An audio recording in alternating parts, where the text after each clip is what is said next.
Yeah, man, this is where it all began for me at. I moved to South Carolina in 2018, and I was staying in a room at my sister's house, my youngest sister.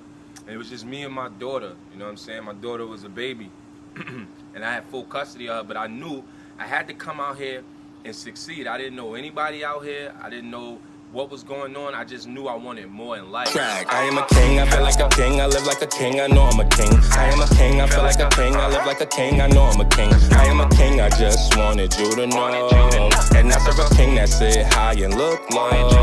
Cause I am a king, I feel like a king, I live like a king, I know I'm a king. I am a king, I feel like a king, I think like a king, I know I'm a king. I am a king, I just wanted you to know. And I serve a king that could save my soul. Cause I am a king. Welcome to Bars for Breakfast, episode 2. I'm your host, Freshie the Fly Guy. This episode is about how I came about, my story. Because in order for me to help you, I need you to know who I am, okay? I need you to know where I came from, and kind of like my origin story. So, I'm 33 years old. I'm a father of two daughters. And I'm from Brooklyn, New York, originally.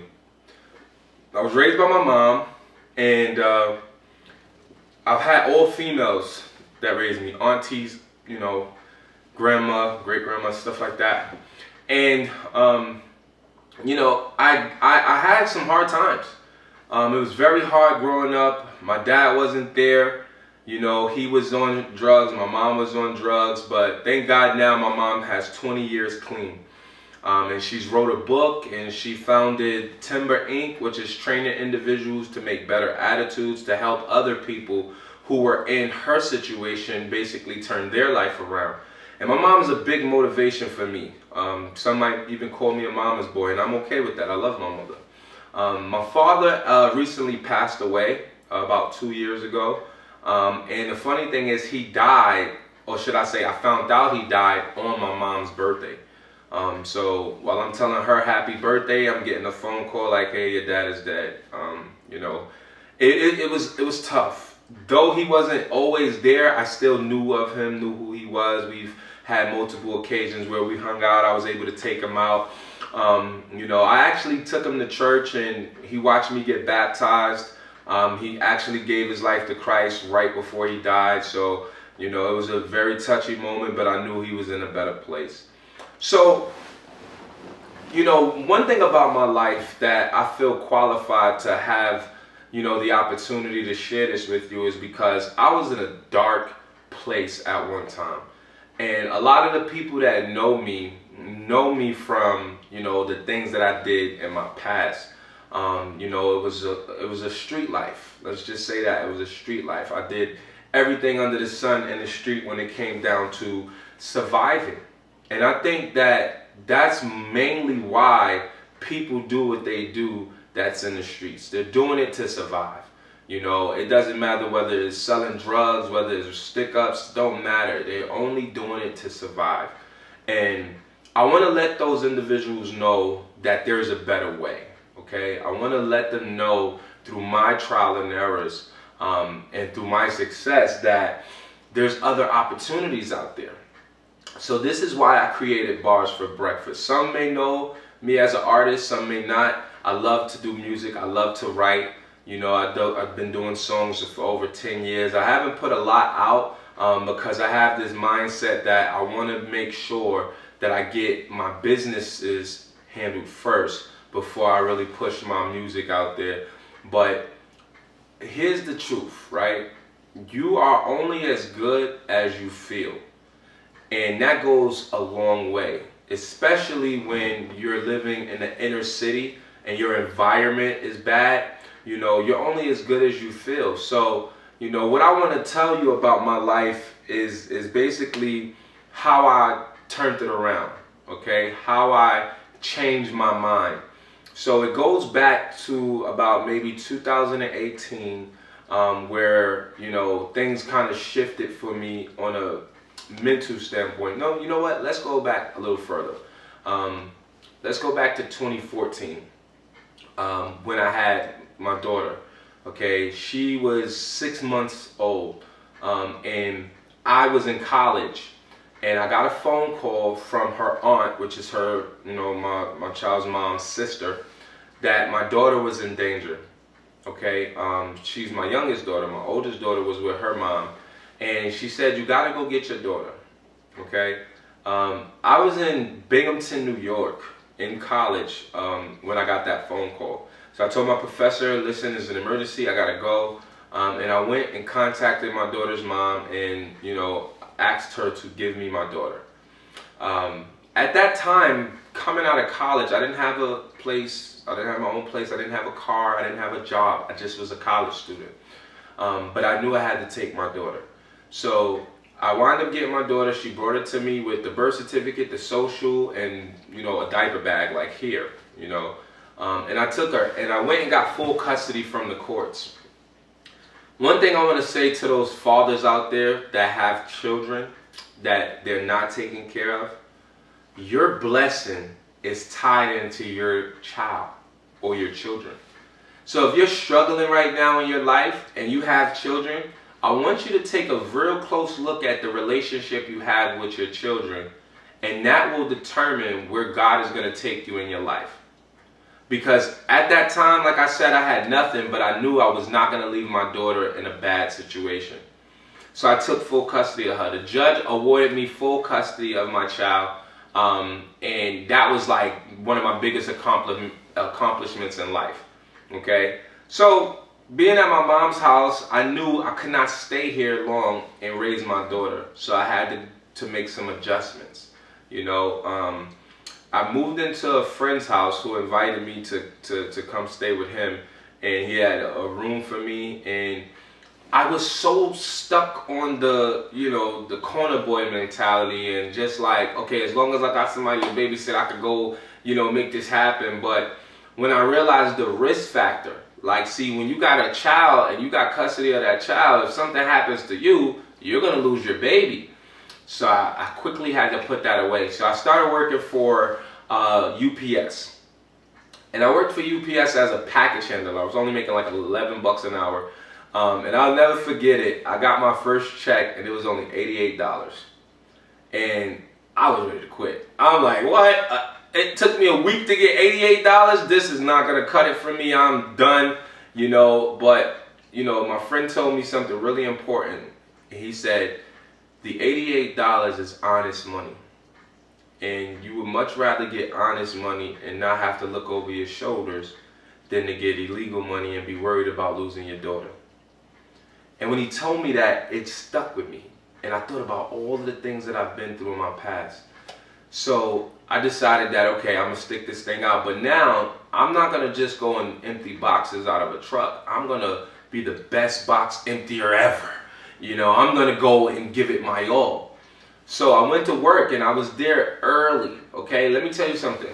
There was only one bus that made it to my job, and it left at a certain time. And at that time I was working part-time. So I would have to leave my house 2 hours early so I can catch that last bus. And then I would have to stay at the job for another hour and a half before my shift started. Yep, just to work for 4 hours. And it was amazing because, the boss was looking at me like, yo, why are you just sitting here? And I'm like, because, I told him the situation, the bus only comes at a certain time. And he was like, I like that. The fact that you're still willing to come and deal with this situation in that circumstance. So you know what? What do you think about being a supervisor? And I'm like, I had no experience. I only been here maybe 30 days, if that, but every day I was doing that extra 4 hours. I was going, the extra mile because I knew I had a child support. So they promoted me. I went from making $11 an hour to $18.25 an hour. And those checks got bigger. And, I say that to say this. It don't matter where you're at in life. There's always more that can be achieved if you give more, right? So, after coming out of the street life and turning that around, I started working at UPS and became a supervisor. Now I'm in charge of other people. I got to monitor them. I got to make sure that they're on time. I got to make sure they're doing their job right. And I realized, I was like, well, That makes me a leader, and at the same time raising my daughter. But I wanted more. I said, I have much more to offer. I can do a lot more of myself. So, I quit. And I moved out of the state of Pennsylvania, and I moved into my sister's house out here in South Carolina. And when I got here, I had no car, had no job, just me and my daughter, and I had $226 to my name. But my sister was a sweetheart. She retired out of the military. It's my youngest sister. So she opened the doors to me, and, she knew me for being a great, person, knowing that I'm going to go out there and make the best out of it. So I got into life insurance. And that's when I kind of like started making some money. Like, okay, this is something I can do. I love people. I love to help. So I did the door-to-door thing with life insurance. But that didn't last too long, because then I had to worry about, who's going to watch the baby while I'm running around trying to get these policies signed up on. So I changed my mind on that. And I got hired at Spectrum Communications. And that's where life, as I know it, changed. Because at that job, they gave you the ability to make as much money as you wanted to make. They didn't know that they were hiring a beast, okay? They didn't know that they were hiring somebody who had, so much going for themselves back home, where like my daughter's is counting on me, my mom is counting on me, like my family is counting on me. So, once I got there, big shout out to Mr. Commission. He was the first person to tell me, like, yo, with your qualities, with your passion, you could make a lot of money. You could become a six-figure earner. And I'm thinking, it's a 9 to 5. Like, who makes, 6 figures at a 9 to 5? From where I'm from, I never thought that was possible. But when I seen the atmosphere and my friend told me, yo, you can do it, and that he has done it, that was really all I needed to see. And I did it, okay? I went in, I was at work every day. I didn't take no days off. I only had to take 1 day off because of the law. But I was working 144 hours a week. I mean, every 2 weeks, I was going hard. I was crushing it. And with that, I was able to get out of debt. I was able to take care of my family.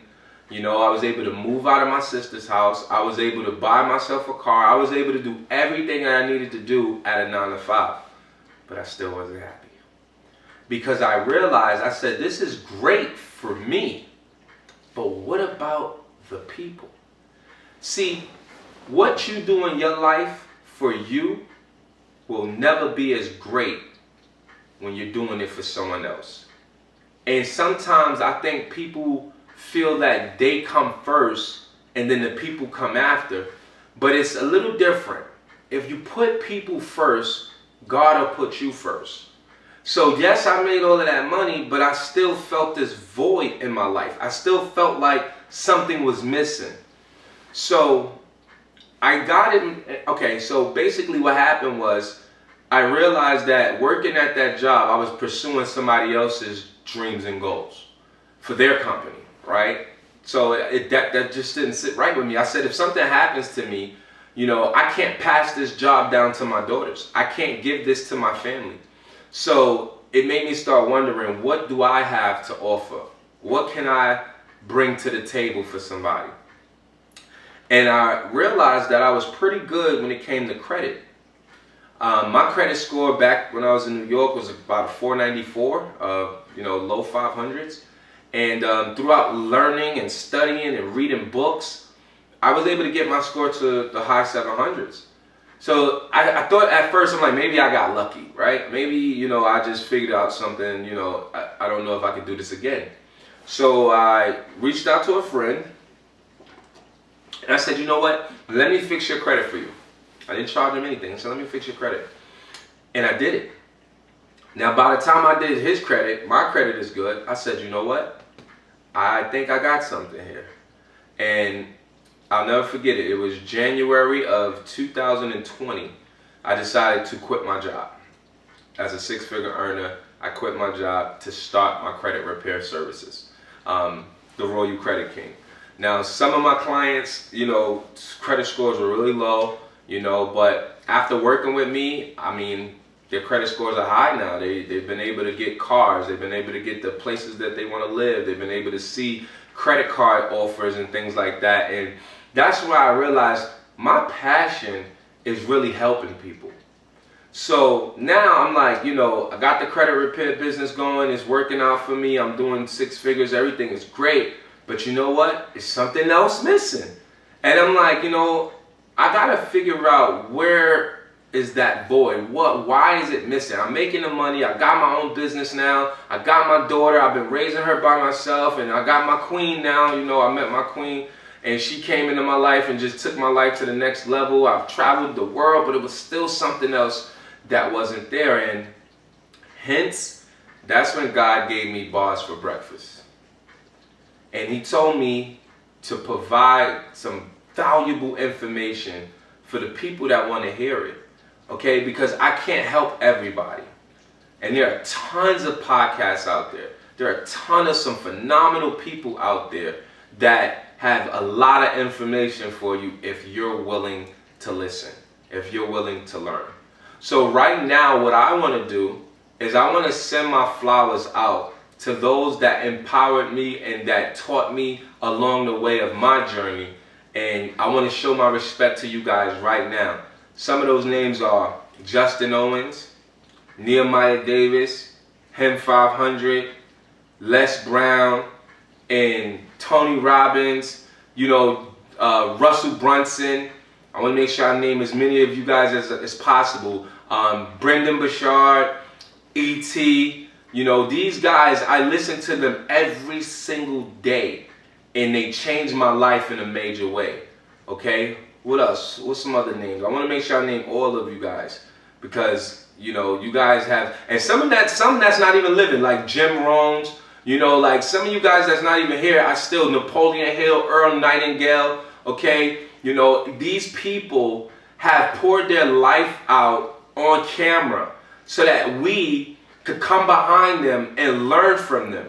Okay, like I've read their book, Bob Proctor. How could I forget Bob Proctor? Bob Proctor, okay, like these gentlemen have changed my life in such an amazing way.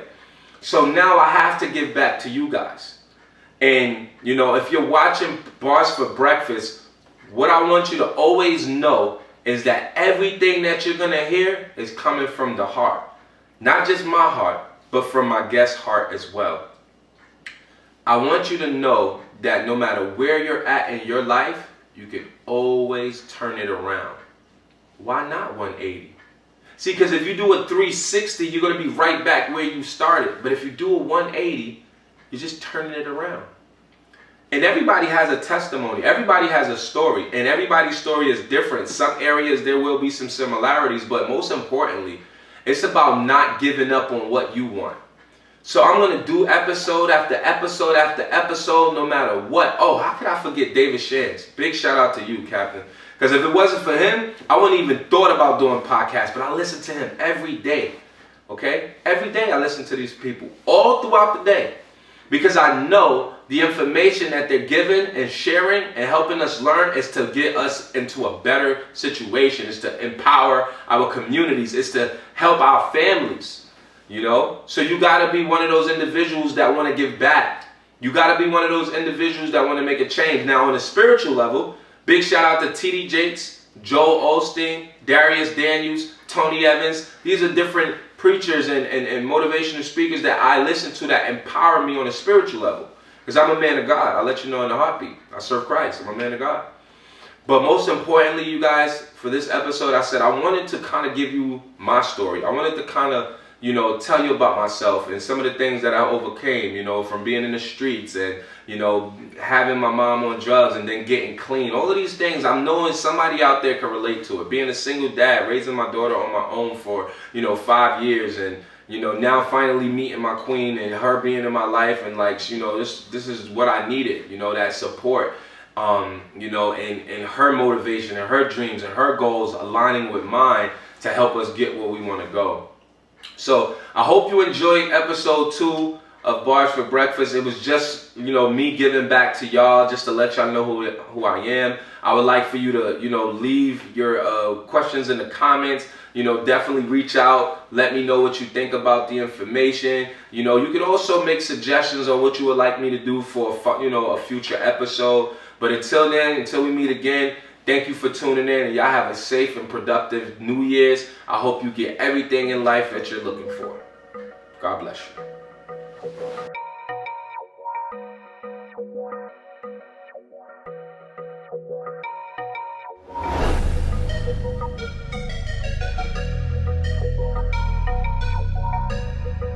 Too easy on some other shit. Coming for the next lane. I'm living life like I'm famous. I'm number one, even though I'm not your favorite. 10 toes to the ground, I ain't shaking. See, my daddy told me fake it till I make it. Some of them rock with me, and some of them don't. Some are gon' ride for me, and some of them won't. I'm on stage and these lights so amazing. Let's celebrate, cause I already made it. See, I got the bag, popping them tags, you see I had to get it. My swag is different, all of a sudden they saying I'm mad expensive. See, I used to perform for free, but now they perform for me. See, I had to rent out the spot, but now I could charge a fee. No help on my label, pockets are stable, I got my own views. Promoting myself, I own my rights, you letting them own you. Don't play with my name, playing the game, you rookies on Pro Tools. You know you gotta be buzzing and keeping it coming just like I showed you. Yeah, I kept a vision when nobody wanted to listen. I kept on cooking when I had no pot to piss in. Even if it's not my talent, my hard work is still consistent. And I take pleasure in my business. Yikes. I'm living life like I'm famous. I'm number one, even though I'm not your favorite. 10 toes to the ground, I ain't shaking. See, my daddy told me fake it till I make it. Some of them rock with me, and some of them don't. Some are gon' ride for me, and some of them won't. I'm on stage and these lights so amazing. Let's celebrate, cause I already made it. Let's go. It was hard times in my hood, yeah, I remember that. So hot on the block, we wishing for the winter back. I grew up on the hill, and they ain't never give me jack. Rapping on the corner battling, do you remember Smack? I put myself on, I never got a handout. Now they think I owe them something, coming with their hands out. It's funny how your right hand always get left, claiming that they won't fold till they get pressed. Learned how to move in these streets from chess. Never let the king get caught in check. Now had place your bet, cause I don't really care what's going on right now, cause I'm up next. I'm living life like I'm famous. I'm number one, even though I'm not your favorite. 10 toes to the ground, I ain't shaking. See, my daddy told me fake it till I make it. Cause some of them rock with me, and some of them don't. Some are gon' ride for me, and some of them won't. I'm on stage and these lights so amazing. Let's celebrate, cause I